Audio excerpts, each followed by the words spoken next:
नमस्कार, एक न्यूज़ 24 देख रहे हैं आप और मैं हूं आपके साथ सितेश सिंह।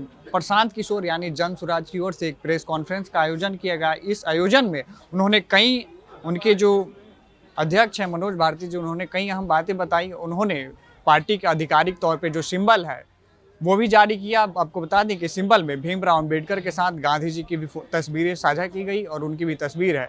इसके साथ ही पार्टी के कोर कमेटी के बारे में भी बताया गया और आने वाले बिहार विधानसभा चुनाव को लेकर बिगुल फूंका गया। साथ ही उन्होंने ये भी बताया कि गांधी मैदान में हम आने वाले फरवरी या मार्च में एक बड़ी जनसभा करेंगे और बिहार विधानसभा के लिए मई जून तक हम कैंडिडेट उतार देंगे, ताकि हमारे जो कैंडिडेट हों जमीनी पे उनकी अच्छी पकड़ बने और सही से तैयारी कर सकें। आगे क्या कहा देखें।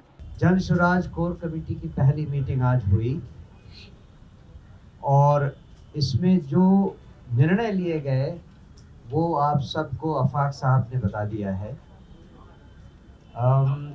इसके बारे में विस्तार से एक प्रेस रिलीज भी जारी हो जाएगा।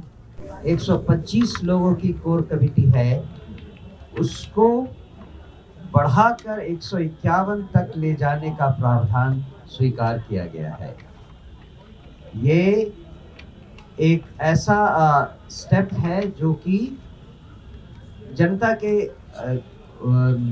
के विचारों को ध्यान में रखते हुए लिया गया है।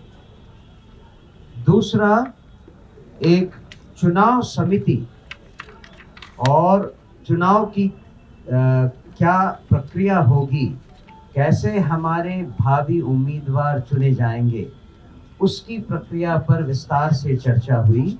उसके बारे में जो निर्णय हुआ वो अभी आगे भी उस पर बातचीत होनी बाकी है, फिर उसको हम सार्वजनिक करेंगे। जो राज्य पदाधिकारियों की संख्या पर चर्चा हुई, उसमें 10 उपाध्यक्ष और 10 महासचिव बनाए जाएंगे। उसके अलावा 5 सचिव।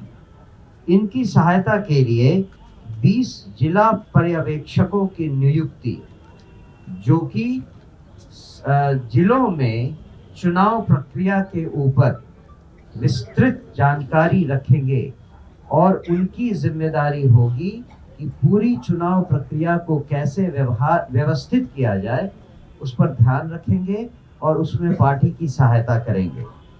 इसके अलावा पार्टी में 10 प्रवक्ता होंगे जो आपसे सीधे संवाद समय समय पर करेंगे।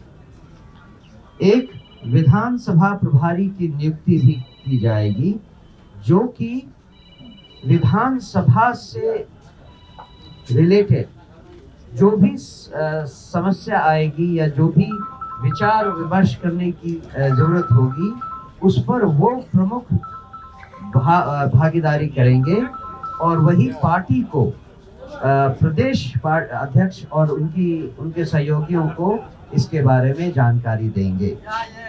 जहां तक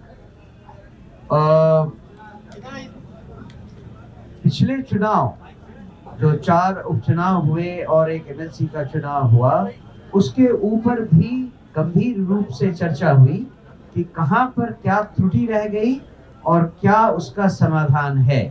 सब जो मेंबर्स हैं उनकी सहायता से इस बात पर सहमति बनी कि उन समस्याओं से सीख लेकर उसका समाधान इस आगे आने वाले चुनाव में उसको व्यवहार में लाया जाए।